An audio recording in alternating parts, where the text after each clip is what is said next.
குப்பையில கிடக்கிற வேஸ்ட் ஃபுட்டை மட்டுமே சாப்பிட்டு பழகின எலிகள் கூட்டத்துல நாமளும் மனுஷங்களை போல சமைச்சு சாப்பிடணும்னு நினைக்கிற ஒரு எலிக்குட்டி எதிர்பாராத விதமா ஒரு ரெஸ்டாரண்ட்ல போய் மாட்டிக்கிட்டு அங்க சமைக்கவே தெரியாத நம்ம ஹீரோவுக்கு தன்னோட சமையல் திறமையால பேரும் புகழும் வாங்கி கொடுக்கிற ஒரு அசத்தலான கதையை தான் இன்னைக்கு நம்ம பார்க்க போறோம். இந்த கதையை முழுசா கேட்டுட்டு நம்ம சேனலை சப்ஸ்கிரைப் பண்ணணுமா இல்ல வேண்டாமா அப்படிங்கறத நீங்களே முடிவு பண்ணிக்கோங்க. அப்போ ஆரம்பிக்கலாங்களா?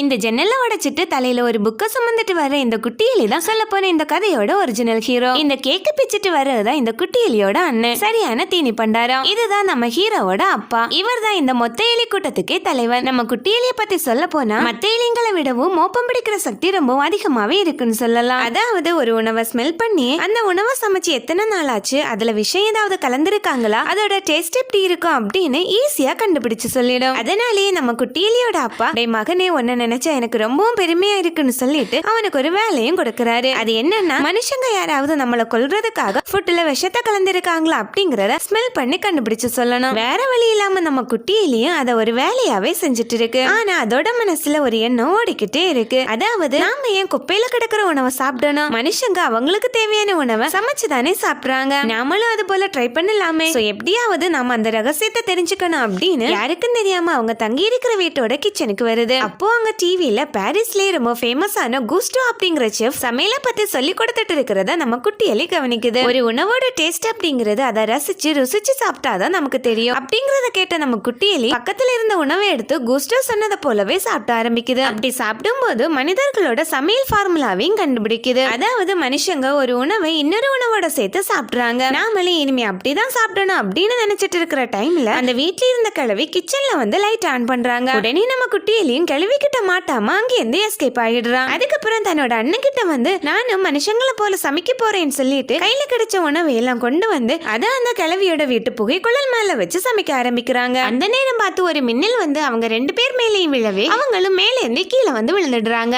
ஆனா அவங்களோட நல்ல நேரம் அவங்களுக்கு ஒன்னும் ஆகல. சேம் டைம் அவங்க சமைக்க ட்ரை பண்ணிட்டு இருந்த உணவும் ஃப்ரை ஆகிடுது. அதை சாப்பிட்டு பார்த்த நம்ம குட்டி எலி வாவ் என்ன டேஸ்ட், என் வாழ்க்கையில இது போல நான் சாப்பிட்டதே இல்ல, ஆஹா ஓஹோன்னு சொல்லிட்டு இதுக்கு ஒரு பேர் வைக்கணும், சோ ஒரு பேரு சொல்லுன்னு தன்னோட அண்ணன் கிட்ட கேட்க மின்னல் தாக்குன அதிர்ச்சியில இருந்து மீண்டு வராத அவனோட அண்ணா ஜஸ்ட் மிஸ்ன்னு சொல்லிடுறான். வாவ் ஜஸ்ட் மிஸ், இந்த நேம் நல்லா இருக்கே, இதுல கொஞ்சம் கிராம்பு பொடியையும் தூவி சாப்பிட்டா டேஸ்ட் அல்லுன்னு சொல்லிட்டு அதை திருடுறதுக்காக அந்த கிழவியோட கிச்சனுக்கு போறாங்க. அங்க கிழவி சோஃபால தூங்கிட்டு இருக்கிற கேப்ல என்னோட குருநாதரே குஸ்டோ தான், அவர் சொன்னதை கேட்டுதான் எனக்கு சமைக்கணும் அப்படிங்கிற ஆசையே வந்துச்சு, இதுதான் என் தலைவன் எழுதுன யார் வேண்டுமானாலும் சமைக்கலாம் அப்படிங்கிற அவர் சொன்னது போலவே நானும் ஒரு பெரிய செஃப்பாக போறேன்னு தன்னோட அண்ணன் கிட்ட சொல்லிட்டு இருக்கப்பவே அந்த டிவில குஸ்டோவை பத்தின ஒரு ஷாக்கிங்கான செய்தி வருது. பாரிஸ்லயே ஒரு ஃபேமஸான விமர்சகரான ஆண்டனி குஸ்டோவோட ரெஸ்டாரண்ட் பத்தி தப்பு தப்பான விஷயங்களை எழுதி அவரோட பேரையே கெடுத்துட்டான். இதை பார்த்து மனசுடைஞ்சு போன குஸ்டோ செத்து போயிட்டாரு அப்படின்னு. இதை கேட்ட நம்ம குட்டி எலி ரொம்ப கவலையோட குஸ்டோ செத்துட்டாரான்னு சொல்லி முடிக்கல. அடுத்த செகண்ட் தூங்கிட்டு இருந்த கிழவி எந்திரிச்சு ஒரு துப்பாக்கி எடுத்து நம்ம குட்டி எலியையும் அவனோட அண்ணனையும் சுட ஆரம்பிக்கிறான். ஆனா அவங்க ரெண்டு பேருமே கிழவி கிட்ட இருந்து தப்பிச்சு அங்கேயும் இங்கேயுமா ஓடிட்டு இருக்க கிழவி தன்னோட வீடு டேமேஜ் ஆகுதுன்னு கூட பார்க்காம சுட்டுட்டே இருக்கா. இப்படி தாறுமாறா சுட்டதுல ஒரு கட்டத்துல வீட்டோட சீலிங்கே உடைஞ்சு கீழே விழுந்துடுது. அப்போதான் தெரியுது நம்ம குட்டியிலியோட குடும்பம் ஃபுல்லாவே அந்த சீலிங் மேலதான் வாழ்ந்துட்டு வருதுன்னு. எப்படியாவது கிழவிக்கிட்ட இருந்து தப்பிச்சிடணும்னு சொல்லிட்டு எல்லாருமே தலைதறிச்சு வெளியே ஓடிட்டு இருக்க நம்ம குட்டியிலி கரணம் தப்புன மரணம்னு தெரிஞ்சும் கூட குஸ்டோ எழுதுன யார் வேண்டுமானாலும் சமைக்கலாம் அப்படிங்கிற புக்கையும் தலையில சுமந்துட்டு ஜன்னலை உடைச்சிட்டு வெளியே வந்து விழுந்துடுது. ஆனா அதுக்கு முன்னாடி மத்த எல்லா எலிகளும் ஏதாவது பிரச்சனை வந்துச்சுன்னா தப்பிச்சு போறதுக்காக சாக்கடை தண்ணியில ஏற்கனவே ரெடி பண்ணி வச்சிருந்த சின்ன சின்ன போட்டை எல்லாம் எடுத்துட்டு அங்க இருந்து கிளம்பிடுறாங்க. நம்ம குட்டியிலியோ குஸ்டோவோட புக்கை எடுக்க போனதால அவங்க கூட போட்ல ஏற முடியாம போயிடுது. ஆனாலும் அந்த புக்கையே ஒரு போட்டா மாத்தி அவங்க கூட போயிடலான்னு ட்ரை பண்ற நேரத்துல கரெக்டா அந்த கிழவி அங்க வந்துடுறா. வேற வழி இல்லாம அவங்களும் நம்ம குட்டியிலிய தனியா விட்டுட்டு அங்க இருந்து போயிடுறாங்க. இருந்தாலும் எப்படியாவது அவங்க கூட சேரணும்னு நம்ம குட்டியிலி ரொம்ப ட்ரை பண்ணி அவங்கள ஃபாலோ பண்ணி அந்த டனலுக்குள்ளாடி போயிடுது. கொஞ்ச தூரம் போனதுமே அந்த டனல் ரெண்டா பிரிஞ்சு போயிடுது. பாவம் நம்ம குட்டியிலி அவங்க ஃபேமிலி போன டனல்ல போகாம வழி மாறி இன்னொரு பக்கமா போயிடுறான். அதுவும் அங்கேன்னு போயிட்டு கடைசியில ஒரு அமைதியான இடத்துக்கு வந்துடுது. நம்ம குட்டியிலி ஒரு பக்கம் பசியும் ஒரு பக்கம் குடும்பத்தை பிரிஞ்ச கவலையோடையும் அந்த டனலோட சைட்ல ஏறி உட்கார்ந்துட்டு யாராவது தன்னை தேடி வர மாட்டாங்களான்னு ரொம்ப சோகமா உட்கார்ந்துட்டு இருக்க. ஏமாற்றம் தான் மிச்சம், யாருமே வரல. இப்படியே இருந்தா வேலைக்காகாது, சோ ஏதாவது பண்ணணும்னு சொல்லி குஸ்டோவோட புக்கை திறந்து ஒவ்வொரு பக்கமா புரட்டிக்கிட்டே இருக்கு நம்ம குட்டியலி. அப்போ அந்த புக்ல இருந்த குஸ்டோவோட போட்டோ நம்ம குட்டியலிய பார்த்து பேச ஆரம்பிக்குது. எதுக்காக நீ இங்கே இருந்து டைம் வேஸ்ட் பண்ணிட்டு இருக்க, வெளியே போய் பாரு, எனக்கான வழி கண்டிப்பா திறந்திருக்குன்னு ஒரு புத்துணர்ச்சியை நம்ம குட்டி எலிக்கு கொடுக்குது. உடனே நம்ம குட்டி எலியும் வரது வரட்டும்னு சொல்லிட்டு அங்கே இந்த பைப் வழியா மேல போக ஆரம்பிக்குது. மேல போயிட்டு பார்க்கும்போது தான் தெரியுது நம்ம குஸ்டோவோட ரெஸ்டாரண்ட் பக்கத்துல தான் இருந்துட்டு இருக்கோம் அப்படின்னு. நம்ம குஸ்டோவோட ரெஸ்டாரண்ட் பேனர் நம்ம குட்டி எலிய வெல்கம் பண்ணுது. அப்படியே கட் பண்ண நம்ம குஸ்டோவோட ஹோட்டல் கிச்சனை தான் காட்டுறாங்க. குஸ்டோ செத்து போனதுக்கு அப்புறம் ஹோட்டல்ல இந்த உண்டக்கண்ணன் தான் நடத்திட்டு வர்றான். அதாவது இந்த உண்டக்கண்ணன் தான் இங்க வேலை செய்யற எல்லாருக்குமே பாஸ். உண்டக்கண்ணன் கஸ்டமர் கிட்ட இருந்து ஆர்டர் எடுத்துட்டு வர டைம்ல ஒரு பையன் வந்து அவங்க கிட்ட ஒரு லெட்டரை கொடுக்கறான். இந்த பையன் தான் நம்ம கதையோட அடுத்த ஹீரோ. இவனோட பேரு தான் லிங்கினி. அதாவது நம்ம குஸ்டோவுக்கு அவரோட சின்ன வீட்டுக்கும் பிறந்த பையன். அம்மா இறந்ததுக்கு அப்புறம் சாப்பிட வழி இல்லாம ஏதாவது ஒரு வேலை கிடைக்குமான்னு பார்க்க இங்க வந்திருக்கான். உண்டக்கண்ணனும் அந்த லெட்டரை வாங்கிட்டு தேவைப்பட்டவனை கூப்பிடுறேன்னு சொல்லிட்டு இருக்கிற டைம்ல அங்க வேலை பாக்குற ஒருத்தர் இவனை வேலைக்கு சேர்த்தாச்சுன்னு சொல்றாரு. உடனே உண்டக்கண்ணன் யாரை கேட்டு இவனை வேலைக்கு சேர்த்தீங்கன்னு கேட்க அந்த ஆளு இங்க உள்ள பாத்திரங்களை கழுவுறதுக்கு ஒரு ஆள் தேவைப்படுது, அதனாலதான் இவனை வேலைக்கு சேர்த்தோன்னு சொல்றான். வேற வழி இல்லாம அந்த உண்டக்கண்ணலும் சரிங்கிறான். இப்படி இங்க நடக்கிறதையெல்லாம் நம்ம குட்டியிலையும் குஸ்டோவும் கிச்சனுக்கு மேல இருந்து பாத்துட்டே இருக்காங்க. நம்ம லிங்கினி கிச்சனை கிளீன் பண்ணிட்டு இருக்கிறப்போ அங்க வேலை பாக்குற ஒரு அழகான பொண்ணு அவனை கிராஸ் பண்ணி போறாங்க. இத பார்த்து நம்ம லிங்கினி அந்த பொண்ணை சைட் அடிக்கிற டைம்ல அவன் கையில இருந்த தொடப்பு குச்சி பட்டு அங்க காய்ச்சி வச்சிருந்த சூப் கீழே கொட்டிடுது. உடனே இதை யாராவது பாக்குறதுக்கு முன்னாடி ரெடி பண்ணி வச்சிடணும்னு சொல்லி சமைக்கவே தெரியாத நம்ம லிங்கினி கையில கிடைச்சதையெல்லாம் எடுத்து அந்த சூப் இருந்த அண்டால கொட்ட ஆரம்பிக்கிறான். இதையெல்லாம் பார்த்துட்டு இருந்த நம்ம குட்டி எலி குஸ்டோ கிட்ட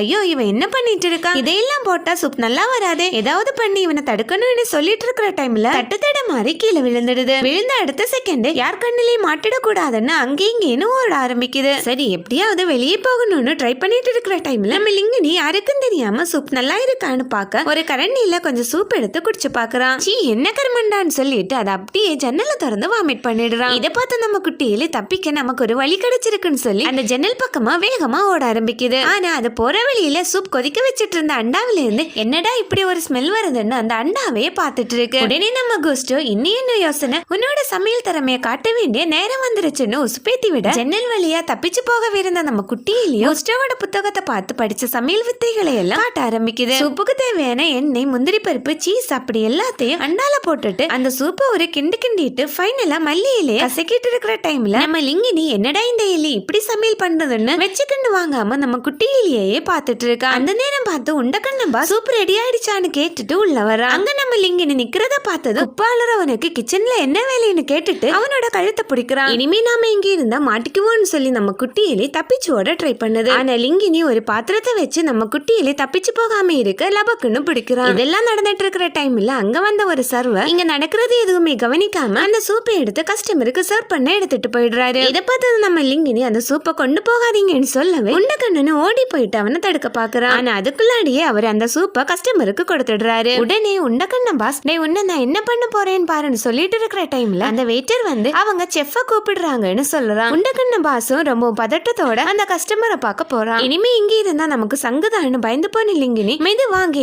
எஸ்கேப் ஆயிடலான்னு ட்ரை பண்றான். ஆனா அங்கே இருந்த ஒரு செஃப் அவனை கொத்தா தூக்கி எடுக்கிறாரு. நம்ம லிங்கினி ஏற்கனவே சொல்ல விட்டு அந்த பொண்ணு வந்து சூப்பர் டெஸ்ட் பண்ணி பார்த்துட்டு சூப் நல்லா தானே இருக்குன்னு ரியாக்ஷன் கொடுக்கறான். அப்போ கஸ்டமர் கிட்ட போயிட்டு வந்த அந்த உண்டக்கண்ணன் கிட்ட அவங்க என்ன சொன்னாங்கன்னு இந்த பொண்ணு கேக்குறா. அதுக்கு பக்கத்துல நின்ன வெயிட்டர் சொல்றாரு அவங்க கஸ்டமர் கிடையாது, ஆண்டனிகோ போலவே இவங்களும் ஒரு ரிவ்யூவர்னு சொல்றான். அது மட்டும் இல்ல அந்த சூப்பும் அவங்களுக்கு பிடிச்சு போயிருச்சுன்னு சொல்றான். உடனே உண்டக்கண்ணன் பாஸ் ஒரு ஏணி வச்சு மேல ஏறி அந்த சூப்பை டேஸ்ட் பண்ணி பார்த்துட்டு இதுல என்ன கருமத்தை போட்டு தொலைச்ச, உனக்கு இனிமே இங்க வேலையே கிடையாதுன்னு சொல்றான். உடனே அந்த பொண்ணு இவனை நீங்க வேலையை விட்டு தூக்கிட்டா நல்ல ஒரு செஃப் வேலையை விட்டு தூக்கிட்டாங்கன்னு நாளைக்கு பேப்பர்ல வரும், ஏன்னா இவன் குக் பண்ண சூப் அருமையா இருக்கு, அது மட்டும் இல்ல அந்த ரிவ்யூவருக்கும் பிடிச்சிருக்கு. உடனே உண்டக்கண்ணன் பாஸ் குப்பாளுறவனை எப்படி செஃப் ஆக்க முடியும்னு கேட்க யாரா இருந்தாலும் சமைக்கலாம் அப்படிங்கிற குஸ்டோவோட தாரக மந்திரத்தை சொல்றா அந்த பொண்ணு. இதை கேட்டதும் கோபத்துல உண்டக்கண்ணன் பாஸ் இனிமே நீயே இவனுக்கு ஹெல்ப் பண்ணு, நாளைக்கு திரும்பவும் அந்த சூப்பை ரெடி பண்ணணும் அப்படின்னு சொல்றான். இந்த கேப்ல நம்ம குட்டியிலே மெதுவா அந்த பாத்திரத்துல இருந்து வெளியே வந்து அங்க இந்த எஸ்கேப் ஆகி போற டைம்ல உண்டக்கண்ண அந்த குட்டியிலேயே பாத்துடுறான். உடனே ஒரு குச்சியால குட்டியிலேயே அடிச்சு கீழே போட்டுடுறான். அடுத்த அடி விழுறதுக்கு முன்னாடியே லிங்கினி ஒரு பாட்டில எடுத்து குட்டியிலேயே பிடிச்சி இதை நான் வெளியே கொண்டு போய் கொண்டு போட்டுறேன்னு சொல்லிட்டு குட்டியிலேயே வெளியே கொண்டு வந்து என்னோட சைக்கிளை எடுத்துட்டு ரொம்ப தூரமா வர்றான். அதுக்கப்புறம் அதை ஒரு ஓடையில போட்டு கொண்டுடலாம்னு சொல்லி அதை அப்படியே தண்ணிக்கு நேரா நீட்டுறான். நம்ம குட்டியிலேயோ தயவு செய்து என்ன கொண்டுடாத அப்படிங்கறத போல அவனையே பாத்துட்டு இருக்கு. லிங்கினியும் அந்த எலியே பாத்துட்டு இருக்கான். அந்த எலிக்குட்டியே உன்னாலதான் எனக்கு இவ்வளவு பிரச்சனையோ, நாளைக்கு நான் திரும்பவும் அந்த சூப்பர் சமைக்கணுமா அப்படின்னு வாய்க்கு வந்தது போல புலம்ப ஆரம்பிக்கிறான். இப்படியே அவன் புலம்பிட்டு இருக்கிற டைம்ல அந்த குட்டி எலி அவன் சொல்றதுக்கெல்லாம் தலையாட்டுறத கவனிக்கிறான். சோ நாம பேசுறதே எல்லாம் இந்த குட்டி எலிக்கு புரியுதுன்னு தெரிஞ்சதும் லிங்கினி நம்ம குட்டி எலி கிட்ட ஒரு டீல் பேசுறான். அது என்னன்னா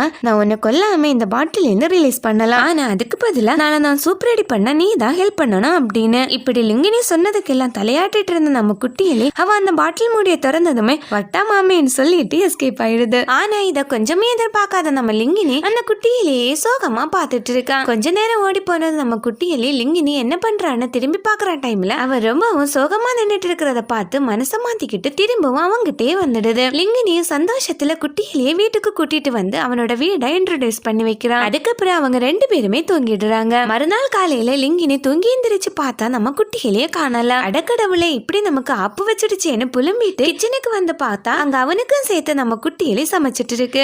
இந்த அப்பாவையே போயிட்டு நம்ம தப்பா நினைச்சிட்டுமேன்னு சொல்லிட்டு சரி வேலைக்கு டைம் ஆச்சு கிளம்பலாம் அப்படின்னு அவங்க 2 பேருமே கிளம்ப அங்க ஹோட்டல்ல அந்த பொண்ணும் அங்க வேலை பாக்குறவங்களும் நியூஸ் பேப்பர் படிச்சிட்டு இருக்காங்க. அந்த பேப்பர்ல அப்படி என்ன படிக்கிறாங்கன்னா முந்தின நாள் ஹோட்டலுக்கு வந்த ரிவ்யூவர் குஸ்டோ செத்ததுக்கு அப்புறம் அவரோட ஹோட்டல் திரும்பவும் பழையது போல ஃபேமஸ் ஆகிட்டு இருக்கு. அங்க இருக்கிற சூப் வேற லெவல் அப்படின்னு தாரமாரா குஸ்டோவோட ஹோட்டலை பத்தி புகழ்ந்து தள்ளி இருக்காரு. இந்த பக்கம் பாத்தீங்கன்னா நம்ம குட்டியிலேயே நம்ம ஹோட்டலுக்குள்ளாடி எப்படி கொண்டு போலான்னு லிங்கினி யோசிச்சுட்டு இருக்கான். பேசாம அவனை ஜட்டிக்குள்ளாடி வச்சாதான் யாரும் கண்டுபிடிக்க மாட்டாங்கன்னு குட்டியிலேயே தன்னோட ஜட்டிக்குள்ளாடி வச்சுட்டு கிச்சனுக்குள்ளாடி போறான். லிங்கினி கிச்சனுக்குள்ளாடி என்டர் ஆனதுமே எல்லாரும் அவனை ஆச்சரியமா பாக்குறாங்க. ஏன்னா அவனோட ஜட்டிக்குள்ளாடி குட்டியில இருக்கிறதால அவன் ஒரு தினசாவே நடந்து வரான். ஒரு வழியா அவனோட தொப்பி எடுத்து மாட்டினது உண்டக்கண்ணம்பாஸ் அவன் முன்னாடி வந்து உடனே அந்த சூப்பர் ரெடி பண்ணணும்னு சொல்லிட்டு போயிடுறான். லிங்கினியும் வேற வழி இல்லாம சூப்பர் ரெடி பண்ண ஆரம்பிக்கிறான். அந்த நேரம் ஜட்டிக்குள்ளாடி இருந்து வெளியே வந்த நம்ம குட்டியிலே என்னடா இப்படி தப்பு தப்பாவே பண்றேன்னு சொல்லி லிங்கினியோட கையை கடிச்சிடுது. உடனே லிங்கினியும் வலி தாங்க முடியாம குட்டியிலேயே ஓங்கி அடிக்க அதுவும் அவனோட ட்ரெஸ்ஸுக்குள்ளாடி அங்க இங்கேன்னு ஓட ஆரம்பிக்குது. என்னடா இவன் சம்பந்தமே இல்லாம நெளிறானேன்னு எல்லாரும் லிங்கினியே சந்தேக பார்வையில பாக்க இனிமேல் இங்க நின்னா இவங்க கிட்ட மாட்டிக்குவோம் அப்படின்னு லிங்கினி ஒரு வழியா ஸ்டோர் ரூமுக்குள்ளாடி போயிடுறான். அங்க நம்ம குட்டியிலி கிட்ட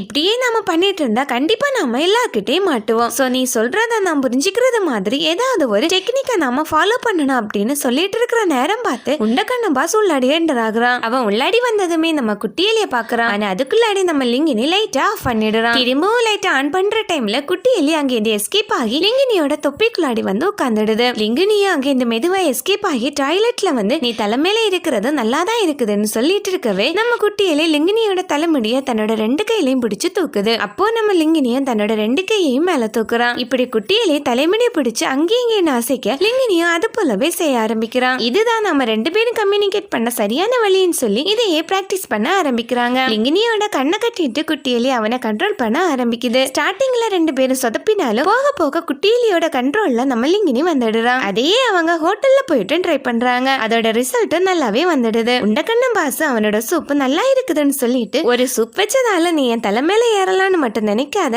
நீ கத்துக்க வேண்டியது நிறையவே இருக்குதுன்னு கோபத்துல சொல்றான். அதுக்கப்புறம் அங்க வேலை செய்யற அந்த பொண்ணு கிட்ட லிங்கினிய வாட்ச் பண்ண சொல்லிட்டு அவனோட ரூம்ல வந்து லிங்கினி ஃபர்ஸ்டா வேலைக்கு ஜாயின் பண்றப்போ உண்டக்கண்ணன் கிட்ட கொடுத்த அந்த லெட்டரை பிரிச்சு பாக்குறான். அதை படிச்சதுமே உண்டக்கண்ணன் ரொம்பவும் பதட்டத்தோட தன்னோட வக்கீலுக்கு போன் போட்டு உடனே அங்க வர சொல்றான். வக்கீலும் அந்த லெட்டரை படிச்சுட்டு ஒருவேளை உண்மையாவே லிங்கினி குஸ்டோவோட பையனா இருந்தான்னா இந்த சொத்து எல்லாமே அவனுக்கு தான் போயிடும். சோ நீங்க இவ்வளவு நாள் கனவு கண்டுட்டு இருந்தது எதுவுமே நடக்காதுன்னு சொல்லிட்டு செத்து போன குஸ்டோவோட தொப்பில இருந்து ஒரு முடியும் எடுத்துட்டு எதுக்கு நாம டிஎன்ஏ டெஸ்ட் பண்ணி பாப்போம்னு சொல்லிட்டு அங்க இருந்து போயிடுறாரு. உண்மையை சொல்ல போனா குஸ்டோ தான் தன்னோட அப்பா அப்படிங்கிற விஷயம் லிங்கினிக்கே தெரியாது. இதெல்லாம் ஒரு பக்கம் இருக்கு. அந்த பொண்ணு லிங்கினிக்கு சமையல்னா என்ன, எப்படி டிசிப்ளினா இருக்கணும்னு சொல்லி கொடுத்துட்டே இருக்கா. அது மட்டும் இல்ல அங்க வேலை பாக்குறவங்க ஒவ்வொருத்தங்களையும் பத்தி தெளிவா லிங்கினிக்கு சொல்லி கொடுக்குறா. அப்போ பார்த்து அவங்க ஹோட்டலுக்கு வந்த ஒரு ஃபேமிலி எங்களுக்கு ஏதாவது புதுசா ஒரு டிஷ் பண்ணி கொண்டு வாங்க அப்படின்னு வெயிட்டர் கிட்ட சொல்றாங்க. வெயிட்டர் அதை உண்டக்கண்ணு கிட்ட சொல்லவே லிங்கினிய பழி வாங்கி அவன் இங்க இந்த துரத்தி எடுக்க இதுதான் சரியான சந்தர்ப்பம்னு நினைச்ச உண்டக்கண்ணு அந்த வெயிட்டர் கிட்ட நீ போய் அந்த ஃபேமிலி கிட்ட யாராலையும் செய்ய முடியாத குஸ்டோவோட ஸ்வீட் பிரெட் லிங்கினி செய்ய போறான்னு சத்தமா சொல்லிட்டு வான்னு சொல்லி அனுப்புறான். இதை கேட்டது அங்க உள்ள எல்லா வேலைக்காரங்களும் இதை பண்றது ரொம்ப கஷ்டமாச்சேன்னு சொல்லிட்டு இருக்காங்க. ஆனா நம்ம லிங்கினி அந்த பொண்ணு கூட சேர்ந்து அந்த டிஷ் ரெடி பண்ண ஆரம்பிக்கிறான். நம்ம குட்டி எலி லிங்கினியோட தலைமையில இருந்துட்டு அவனை ஆப்ரேட் பண்ண அவனு அந்த டிஷ்ஷுக்கு தேவையான ஒவ்வொரு திங்ஸையும் எடுத்து அந்த டிஷ்ல போடுறான். இப்படியே நல்லா போயிட்டு இருக்கிற டைம்ல அந்த பொண்ணு நீ என்ன பண்ணிட்டு இருக்க, குஸ்டோவோட குறிப்புல இது எதுவுமே இல்லையேன்னு சொல்லி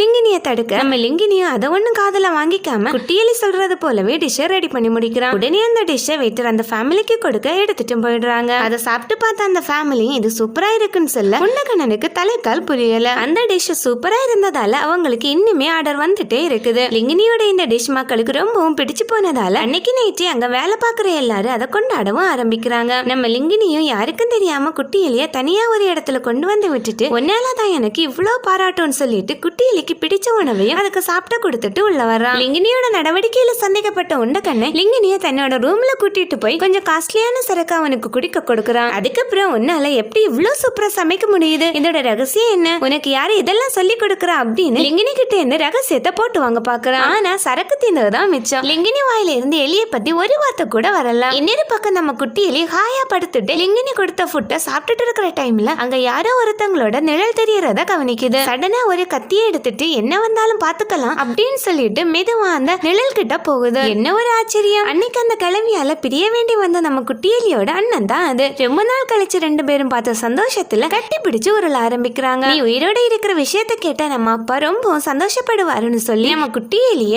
அண்ணன் எலி அவங்க குடும்பத்துக்கிட்ட கூட்டிட்டு போகுது. அவனை பார்த்ததும் எல்லாருக்குமே சந்தோஷம். ஆட்டம் பாட்டம்னு குட்டி எலியோட வருகைய கொண்டாடவும் செய்யறாங்க. எல்லாம் முடிஞ்சது நான் திரும்பி போகணும்னு குட்டி எலி சொல்ல அப்பாவா முடியாதுன்னு தடுக்கிறாரு. ஆனா நம்ம குட்டி எலி நான் இப்போதான் மனுஷங்க கூட பழக ஆரம்பிச்சிருக்கேன், அவங்க நாம நினைக்கிறது போல கெட்டவங்க கிடையாது அப்படின்னு சொல்லிட்டு திரும்பவும் குஸ்டாவோட ஹோட்டலுக்கு வந்துடுது. இப்படி இருக்குமோ அந்த பக்கம் ஒருத்தர் ஏதோ டைப் பண்ணிட்டு இருக்கிறத போல காட்டுறாங்க. இது வேற யாரும் இல்ல, நம்ம குஸ்டாவோட ஹோட்டல தப்பா ரிவ்யூ பண்ணி குஸ்டாவோட சாவுக்கு காரணமா இருந்த ஆண்டனிகோ தான். அவரை ஒருத்தர் பார்க்க வர்றாரு. வந்தவர் குஸ்டாவோட ஹோட்டல் இப்போ திரும்பவும் பழையது போல ஃபேமஸ் ஆக தொடங்கியாச்சு அப்படிங்கிற செய்தியும் சொல்றாரு. இந்த பக்கம் நம்ம குட்டியிலியோட அண்ணன் அவங்க ஃப்ரெண்ட்ஸை கூட்டிட்டு குட்டியிலி கிட்ட உணவு ஏதாவது கிடைக்கும்னு ஹோட்டலுக்கு வந்துடுறான். இதை பார்த்த குட்டியலி உனக்கு வேற வேலை இல்லையான்னு சொல்லிட்டு சரி அண்ணனாச்சே நான் கிச்சன்ல போய் ஏதாவது உணவு எடுத்துட்டு வரேன்னு சொல்லிட்டு போகுது. ஆனா அங்க போய் பார்த்தா கிச்சன் பூட்டி கிடக்குது. சாவி அந்த உண்டக்கண்ணனோட ரூம்ல தான் இருக்குன்னு அங்க போய் சாவியை தேட ஆரம்பிக்குது. அப்படி இப்படின்னு தேடி ஒரு வழியா சாவியை கண்டுபிடிக்குது. சாவி எடுக்கிற டைம்ல பார்த்து அந்த குஸ்டா சாகிறதுக்கு முன்னாடி எழுதின உயில் இருக்கிறத பார்த்து குஸ்டாவோட போட்டோ கிட்ட இதை நான் படிக்க போறேன்னு சொல்லிட்டு அதை திறந்து பார்க்கும்போது அதுல லிங்கினி தான் தன்னோட பையன் அப்படின்னு, நான் செத்ததுக்கு அப்புறம் லிங்கினி தான் இந்த ஹோட்டலுக்கே சொந்தக்காரன்னு எழுதி இருக்கிறத பாக்குது. இதை பார்த்தது நம்ம குட்டி எலிக்கு ஒரே சந்தோஷம். நம்ம லிங்கினி தான் இந்த ஹோட்டலுக்கே ஓனர் அப்படின்னு துள்ளி குதிச்சிட்டு இருக்கிற டைம்ல அங்க வந்த உண்டக்கண்ணன் பாஸ் நம்ம குட்டி எலிய பாத்துடுறான். ஆனா நம்ம குட்டி எலி அந்த உயிலையும் எடுத்துட்டு உண்டக்கண்ணன் கிட்ட மாட்டாம அங்கேருந்து எஸ்கேப் ஆயிடுது. உண்டக்கண்ணை எவ்வளவு ட்ரை பண்ணி அந்த குட்டி எலிய பிடிக்க முடியல. அப்படியே சோகத்துல திரும்பவும் ஹோட்டலுக்கு வர டைம்ல நம்ம லிங்கினி உண்டக்கண்ணனோட சேர்ல ஹாயா உட்கார்ந்துட்டு இருக்கிறத பாக்குறான். உண்டக்கண்ணன் அவங்கிட்ட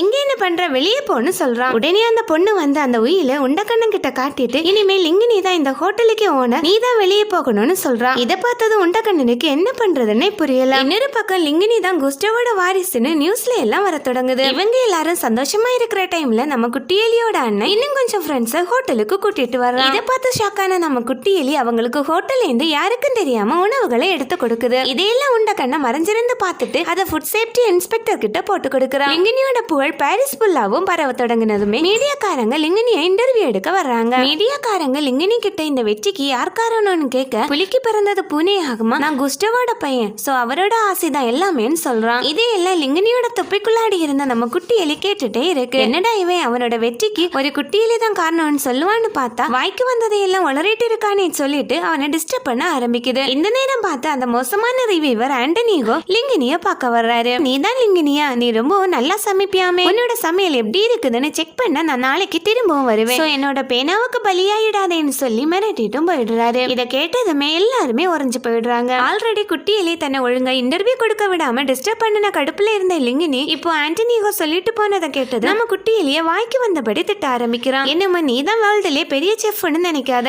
நீ சொல்றது போல இல்ல, இனிமே என்னால கேட்க முடியாது, இந்த ஆண்டனிகோவை சமாளிக்க எனக்கு தெரியும்னு சொல்லிட்டு நம்ம குட்டி எலிய ஹோட்டலுக்கு வெளியே தள்ளிட்டு போயிடுறான். நாம இவனுக்கு இவ்வளவு ஹெல்ப் பண்ணதுக்கு அப்புறமா இவன் நம்மளை வெளியே துரத்திட்டானேன்னு கோபத்துல நம்ம குட்டி எலி அவனோட அண்ணன் கிட்ட சொல்லி அவங்களோட மொத்த எலி கூட்டத்தையும் லிங்கினியோட ஹோட்டல சூறையாடுறதுக்காக கூட்டி வர சொல்றான். குட்டி எலியோட அண்ணனு அவங்க மொத்த கூட்டத்தையும் கூட்டிட்டு வரவே அவங்க எல்லாரும் நைட்டு ஹோட்டல் க்ளோஸ் ஆனதுக்கு அப்புறம் மெதுவா உள்ள போக ஆரம்பிக்கிறாங்க. இந்த பக்கம் நம்ம லிங்கினி ஐயோ நாம அவனை இப்படி திட்டி இருக்க கூடாதுன்னு சொல்லிட்டு திரும்பவும் குட்டி எலிய தேடி ஹோட்டலுக்கு வர்றான். ஆனா அதுக்குள்ளாடி நம்ம குட்டி எலியோட கேங் ஹோட்டல சூறையாட தொடங்கி இருந்தாங்க. லிங்கினி ஹோட்டலுக்குள்ளாடி வந்து குட்டி செஃப் நீ எங்க இருக்கா அப்படின்னு ரொம்ப மென்மையான குரல்ல தேட ஆரம்பிக்கிறான். இந்த சத்தத்தை கேட்டதும் மத்த எலிங்க எல்லாம் ஆளுக்கொரு பக்கமா களி தறிக்க ஓடி போய் ஒளிஞ்சுக்கிறாங்க. ஆனா நம்ம குட்டி எலி மட்டும் லிங்கினி முன்னாடி வந்து நிக்குது. லிங்கினி நம்ம குட்டி எலிய பார்த்து நான் செஞ்சது எல்லாமே தப்புதான், நான் உங்ககிட்ட அப்படி பேசியிருக்க கூடாது, உன்னாலதான் நான் இந்த அளவுக்கு வந்திருக்கேன், சோ என்ன மன்னிச்சிடா அப்படின்னு சொல்லிட்டு இருக்கிற டைம்ல தீனி பண்டாரமான நம்ம குட்டி எலியோட அண்ணன் எவன் எப்படி போனா நமக்கு சாப்பாடு தான் முக்கியம்னு சொல்லி மறைஞ்சிட்டு இருந்து அங்க இருந்த ஒரு திராட்சை கொலைய காலி பண்ணிடுறான். ஆனா லாஸ்ட் அந்த கொலையில இருந்த ஒரு திராட்சை பழத்தை எட்டி கடிக்க போற டைம்ல எதிர்பாராத விதமா கீழே விழுந்துடுறான். இந்த சத்தத்தை கேட்டது நம்ம லிங்கினி யாரங்கேன்னு சொல்லிட்டு ஓடி வரான். இப்படியே இருந்தா நம்ம மாட்டிப்போம்னு சொல்லி எல்லா எலிகளும் வெளியே ஓட ஆரம்பிக்குது.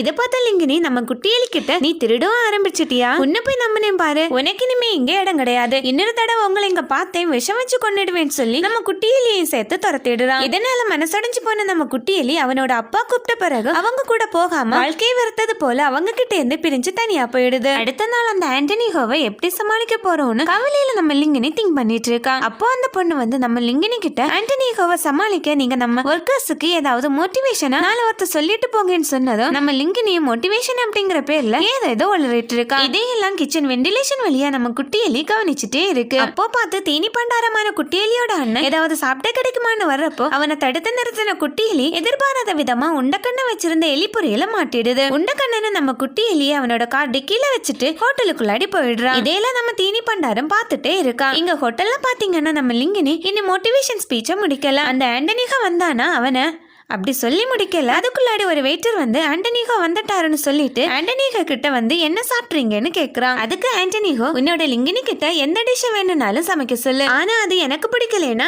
நாளைக்கு உங்க ஹோட்டல பத்தின தப்பான நியூஸ் தான் ஹெட்லைனா வரும்னு வான் பண்ணி அனுப்புறான். இங்க கிச்சன்ல எல்லாரும் லிங்கினி கிட்ட, ஏன் சமையல தொடங்காம இருக்கீங்க, அங்க ஏகப்பட்ட கஸ்டமர்ஸ் வெயிட் பண்ணிட்டு இருக்காங்க, சோ ஏதாவது பண்ணுங்கன்னு சொல்லி லிங்கினிய நச்சரிச்சிட்டு இருக்காங்க. இன்னொரு பக்கம் நம்ம தீனி பண்டாரு அவங்களோட அப்பாவை கூட்டிட்டு வந்து ஹோட்டல் மேல ஏறி ஒரு ஸ்டாச்சுவை உண்டக்கண்ணனோட கார் டிக்கில தள்ளி போடுறாங்க. அந்த ஸ்டாச்சு விழுந்ததுமே டிக்கியும் ஓபன் ஆயிடுது. நம்ம குட்டி எலியும் எஸ்கேப் ஆயிடுறான். என்ன காப்பாத்தினதுக்கு ரொம்ப தேங்க்ஸ்னு சொல்லிட்டு நம்ம குட்டி எலி திரும்பவும் ஹோட்டல்ல பார்த்து ஓடுறான். இதை பார்த்தது அவனை எப்படியாவது தடுக்கணும்னு தீனி பண்டாரமும் அவனோட அப்பாவும் அவனையே பின்தொடர்ந்து போறாங்க. எங்க கிச்சனுக்குள்ளாடி நம்ம லிங்கினி எல்லாரும் ஏதாவது சமைச்சுட்டாங்க, கஸ்டமர்ஸ் வெயிட் பண்ணிட்டு இருக்காங்கன்னு சொல்லி நச்சரிச்சிட்டு இருக்கிறதால நம்ம லிங்கினி எனக்கு சமைக்கவே தெரியாதுன்னு சொல்லிட்டு ரூமுக்குள்ளாடி போய் ஒளிஞ்சுக்கிறான். அந்த நேரம் பார்த்து அங்க வர நம்ம குட்டி எலி அங்க வேலை செய்யறவங்களோட கண்ணுல வசமா மாட்டிக்குது. இதை பார்த்தது எல்லாரும் நம்ம குட்டியிலே அட்டாக் பண்ண போறாங்க. இதையெல்லாம் அவனோட ரூம்ல இருந்து கவனிச்சிட்டு இருந்த லிங்கினி ஓடி வந்து ஒண்ணும் பண்ணாதீங்கன்னு அவங்கள தடுத்து நிறுத்துறான். அதுக்கப்புறம் அவங்க கிட்ட, நான் சொல்ல போறத கேட்டா உங்களால நம்ப முடியாது, இருந்தாலும் சொல்றேன், இவ்வளவு நாள் நான் சமைக்கல,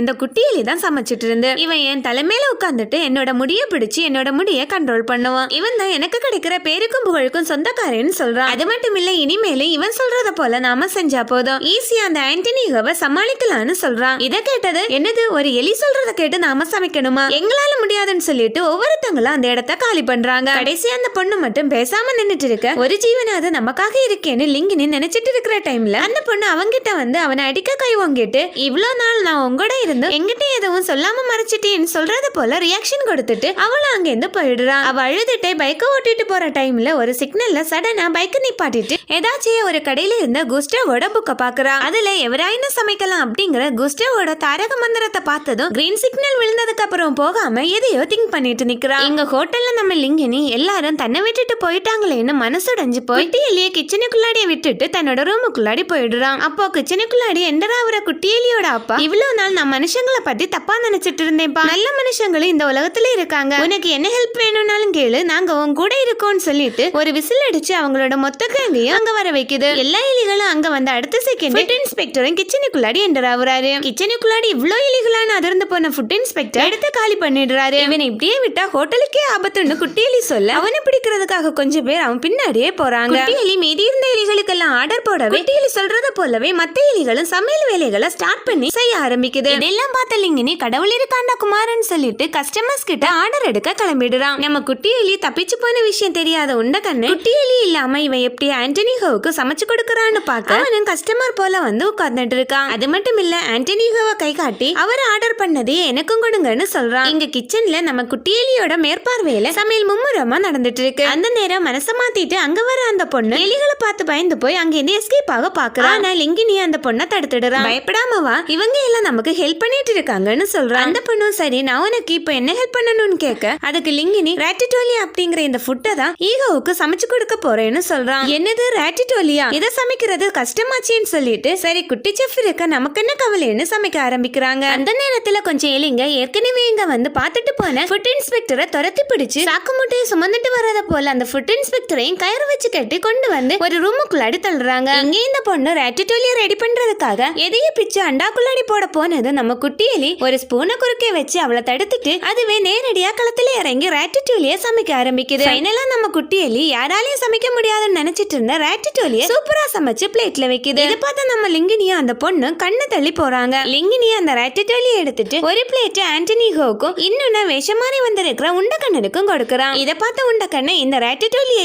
ஈகோக்கு கொடுத்திருக்க வசமா மாட்ட போற பாருன்னு நக்கலா தனக்கு தானே சொல்லிட்டு சிரிக்கிறான். ஆண்டனி ஈகோ ஒரு கையில பேனாவையும் இன்னொரு கையில போக்கையும் வச்சுட்டு அந்த ராட்டட்டூலியில ஒரு பீஸ் எடுத்து வாயில வைக்கிறான். அடுத்த செகண்டே அவனோட சின்ன வயசுல அவ அம்மா சமைச்ச உணவை சாப்பிட்ட நினைவுகள் அவனுக்கு வந்து போகுது. சேம் டைம் ராட்டட்டூலியோட டேஸ்ட்ல மெய்மறந்து போன ஈகோவோட கையில இருந்து பேனாவும் கீழே விழுந்துடுது. ஈகோவுக்கு அந்த ஷாக்ல இருந்து மீண்டு வரவே கொஞ்ச நேரம் ஆகுது. அதுக்கப்புறம் வேகமா இன்னொரு பீஸை எடுத்து ரொம்ப ரசிச்சு ருசிச்சு சாப்பிட ஆரம்பிக்கிறாரு. இதையெல்லாம் பார்த்துட்டு இருந்த உண்டக்கண்ணன் ஒரு பீஸை எடுத்து வாயில வச்சுட்டு பொறாமையால அவ்வளவு ஒண்ணு நல்லா இல்லைன்னு சொல்லிட்டு இதை யாரு சமைச்சதுன்னு கேட்டுட்டு கிச்சனுக்குள்ளாடி வர்றான். அப்போதான் தெரியுது அங்க ஒரு எலிகள் பட்டாளமே இருக்குதுன்னு. அப்புறம் என்ன உண்டக்கண்ணனுக்கு அந்த ஃபுட் இன்ஸ்பெக்டரோட நிலைமை தான். இன்னொரு பக்கம் ஆண்டனிக்கோ நான் இதுவரைக்கும் எந்த ஒரு செஃப்பையும் பாராட்டுனதே கிடையாது. முதன்முறையா ஒரு செஃப்ப பாராட்ட போறேன்னு சொல்லி முடிக்கல. அதுக்குள்ளாடி நம்ம லிங்கினி இதை சமைச்சது நான் இல்ல அப்படின்னு சொல்றான். உடனே ஈகோ அப்போ நான் யார பாராட்டணும் அப்படின்னு கேட்க நம்ம லிங்கினி ஒரு நிமிஷம் இதை வந்துடுறேன்னு சொல்லிட்டு வேகமா கிச்சனுக்குள்ளாடி போயிட்டு அவனோட கேர்ள் ஃப்ரெண்ட ஈகோ கிட்ட கூட்டிட்டு வர்றான். உடனே ஈகோ நீங்க தான் அந்த செஃப்பான்னு கேட்க அதுக்கு அந்த பொண்ணு நீங்க செஃப்ப பார்க்கணும்னா இங்க இருக்கிற கஸ்டமர்ஸ் எல்லாரும் போறது வரைக்கும் வெயிட் பண்ணணும்னு சொல்றான். ஆண்டனிகவும் சரின்னு சொல்லிட்டு கஸ்டமர்ஸ் எல்லாரும் போறது வரைக்கும் வெயிட் பண்ணிட்டு இருக்காரு. கஸ்டமர்ஸ் எல்லாரும் போனதுமே லிங்கினி நம்ம குட்டியிலேயே கூட்டிட்டு வந்து இந்த குட்டியிலே தான் யாருமே சமைக்க முடியாத ராட்டட்டூலியை சமைச்சதுன்னு சொல்றான். ஆண்டனிகோவால ஃபர்ஸ்ட் இதை நம்ப முடியாம இருந்தாலும் லிங்கினி அவர் அவங்க கிச்சனுக்குள்ளாடி கூட்டிட்டு வந்து இது எப்படி சாத்தியமாச்சு அப்படிங்கறத செஞ்சு காட்டினதுமே அவருக்கு எல்லாமே புரிஞ்சிடுது. லிங்கினி சொன்னதையெல்லாம் கேட்டு முடிச்சதுமே ஆண்டனிகோ தேங்க்ஸ்ன்னு மட்டும் சொல்லிட்டு கிளம்பிடுறாரு. மறுநாள் ஆண்டனிகோவோட ரிவ்யூவும் நியூஸ் பேப்பர்ல வருது. அதுல அவரு நாம சாதாரணம்னு நினைக்கிற எதுவுமே அவ்வளவு சாதாரணமானது கிடையாது. நேத்து நான் குஸ்டோவோட ஹோட்டலுக்கு சாப்பிட்டு போயிட்டு அங்க சமையலுக்கான ஒரு புது அர்த்தத்தையே புரிஞ்சுக்கிட்டேன். குஸ்டோ அன்னைக்கு எவரா இருந்தாலும் சமைக்கலாம் அப்படின்னு சொல்லி இருந்ததை நான் கடுமையா விமர்சிச்சிருந்தேன். ஆனா நான் அன்னைக்கு சொன்னது தவறா அப்படிங்கறத நேத்துக்கு தான் புரிஞ்சுக்கிட்டேன். நான் இனிமேலும் குஸ்டோவோட ஹோட்டலுக்கு போவேன். அது அந்த ஹோட்டலை விமர்சிக்க இல்ல, அதுக்கு மாறா அங்க உள்ள உணவை ரசிச்சு ருசிச்சு சாப்பிட்டா அப்படின்னு தன்னோட கருத்துக்களை எழுதி இருக்காரு. இத படிச்சு பார்த்துட்டு நம்ம லிங்கினியும் அவனோட கேர்ள் ஃப்ரெண்ட் சந்தோஷத்துல ஒருத்தர் கட்டுப்பிடிக்கிறாங்க. கதை இதோட முடிஞ்சுதான்னு கேட்டா அதுதான் கிடையாது. ரெஸ்டாரண்ட்ல எலி இருக்கிற விஷயம் ஃபுட் இன்ஸ்பெக்டர் வழியா வெளியே தெரிஞ்சதுமே ரெஸ்டாரண்ட இழுத்து மூடிட்டாங்க. எலிகள் ரெஸ்டாரண்ட்ல இருக்கிறத பார்த்ததுக்கு அப்புறம் அதை வெளியே சொல்லாததால ஆண்டனிகோவுக்கு அவரோட வேலையும் போயிடுது. நம்ம லிங்கினியும் அவனோட கேர்ள் ஃப்ரெண்ட் கூட சேர்ந்து சின்னதா ஒரு ரெஸ்டாரண்ட் தொடங்கி அதுல நம்ம குட்டி எலியோட ஃபேமிலிக்கு தனியா ஒரு செட்டப்பும் பண்ணி கொடுக்கறாங்க. இதுல இன்னொரு விஷயம், இந்த புதிய ரெஸ்டாரண்ட்ல நம்ம குட்டி எலி சமைக்கிற ராட்டட்டூலியை சாப்பிடுறதுக்காகவே ஆண்டனிகோ டெய்லி கஸ்டமரா வந்துட்டு இருக்காரு. அப்படியே குப்பையில கிடந்த உணவை சாப்பிட்டுட்டு இருந்த நம்ம குட்டி எலியோட ஃபேமிலியும் ஃப்ரெஷ்ஷான உணவை சாப்பிட்டுட்டு சந்தோஷமா வாழ்ந்துட்டு வராங்க. ஃபைனலா அவங்களோட புதிய ரெஸ்டாரண்டோட நேம காட்டுறதோட அந்த கதையும் முடிவுக்கு வருது. இந்த குட்டி எலியோட ஸ்டோரி எப்படி இருந்துச்சு மறக்காம கமெண்ட்ல சொல்லுங்க. கண்டிப்பா உங்களுக்கு பிடிச்சிருக்குன்னு நம்புறேன். அப்புறம் அடுத்ததா நாம யாருமே துணை இல்லாத ஒரு குடும்பத்துக்கு ஒரு அணையாத மெழுகுவர்த்தியால மந்திர சக்தி கிடைக்கிறதையும் அந்த மந்திர சக்தியால அவங்க அந்த ஊருக்கு என்னவெல்லாம் பண்றாங்கன்னு ஃபைனலா அந்த மெழுகுவர்த்திக்கு அவங்க மந்திர சக்திக்கு என்ன ஆச்சு அப்படிங்கறதையும் பத்தின ஒரு மாயாஜால கதையை தான் நம்ம பார்க்க போறோம். மறக்காம நம்ம சேனல் சப்ஸ்கிரைப் பண்ணி பெல் பட்டனை ஆல்ல போட்டு வச்சுக்கோங்க. Bye friends.